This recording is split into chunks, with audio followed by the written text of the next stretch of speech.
Well, I was at Duke from 1986 to 1990, and I also went to Southern Seminary and graduated from there in 1985.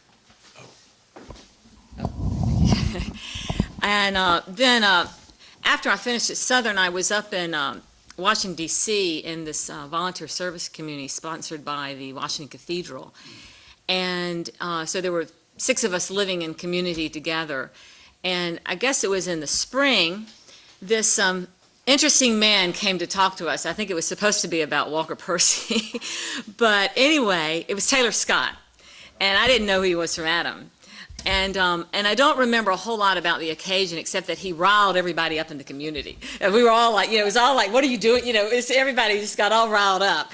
But he also said, in passing, he talked about Poteat. And so that was my first encounter with him, was through Taylor Scott. And I don't remember what he said, but I remember thinking, what an interesting person. I mean, he sounds like a really interesting person.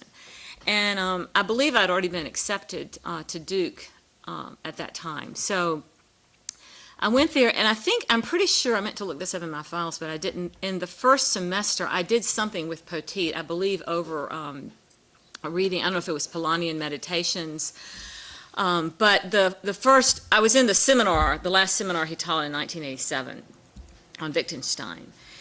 And I had read Polanyian Meditations. I was trying my heart. I was a good student. I was trying my heart, pouring my heart out, and trying everything I possibly could to understand what was going on. And we were having this one discussion on Wittgenstein, and it had sort of gone off in the direction of how would you go talk to the president of South Africa at the time, who supported apartheid, Botha, I think was his name.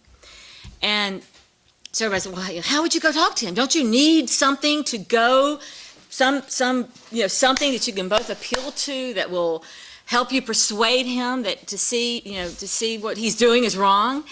And well, what can you appeal to? And Poteat, this is another one of these notes, he looked at me and he said, Beth, because your mother told you, but that's not good enough for you, is it? And I, at the time, and it silenced me, but it wasn't because I was offended by his directness. It was because I had this feeling that I had absolutely no clue as to what he was talking about. And I felt very discouraged, because it was like I had tried so hard, and, and suddenly, I mean, where in the world am I, with this? So anyway, I was like, I didn't say anything else, and I walked out of the seminar, and hear Poteat, so I hear him walking behind me. Beth, it's a deep voice. I didn't mean to offend you, and then I started crying. Okay, so, when I know, no, you don't start crying. I know. I wish I should have said, hell yeah, you offended me, but no, in retrospect. So, but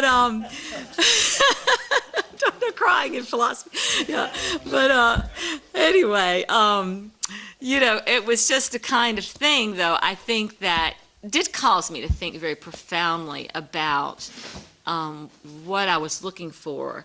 And another comment I remember Poteat made to me along similar lines, it wasn't quite as sort of maybe aggressive or whatever, was that God had called me to a place where there are no foundations.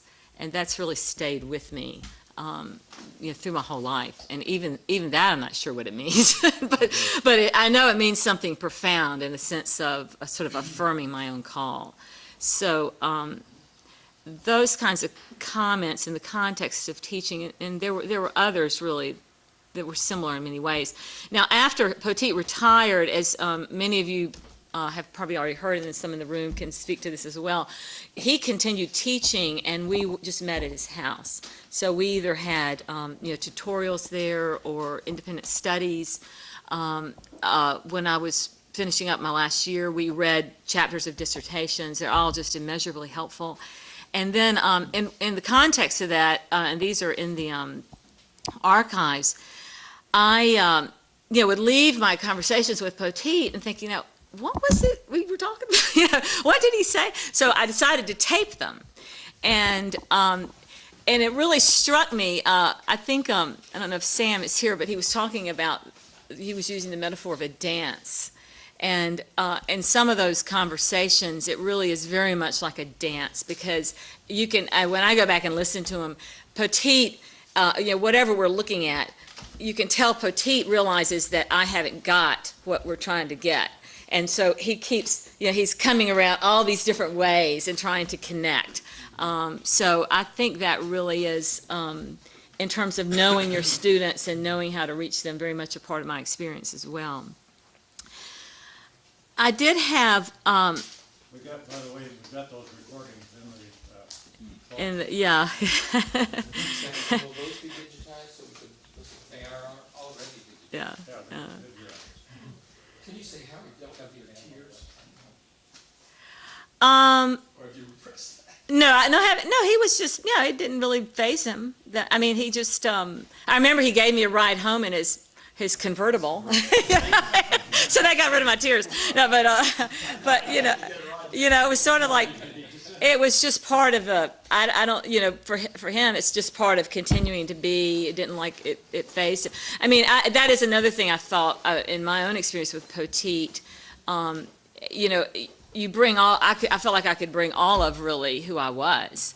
And some of it, quite frankly, got very bizarre at some points because of stuff going on in my life. It was completely unfazed by it. So I just found that as a part of what it meant for him to be committed and in relationship and covenantal with someone.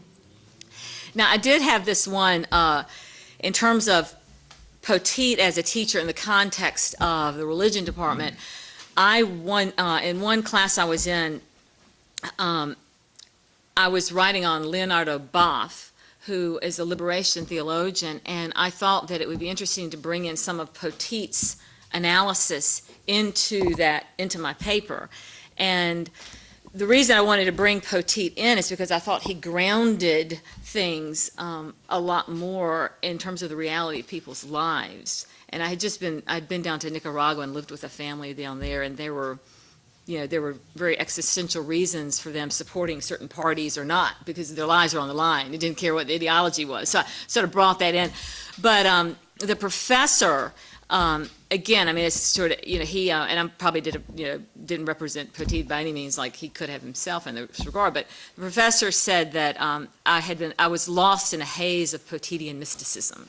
And, and he thought I had potential as a grad student, but I was lost in a haze of Poteatian mysticism. So that's always remained with me. At the time I was very angry about it, but anyway, and what's that? Yeah, very, very, that's right. Yeah, we're not mystical people. And Poteat also, I think, the story that Jim told the other day about the child falling into the well and be easier just to get another one, I think. And the outhouse, right. Yeah, it was the outhouse, yeah. Was it a well? But he also, remember, sort of told that story in regard to, the class I was in. It's not, yeah, in terms of, in particular, that professor.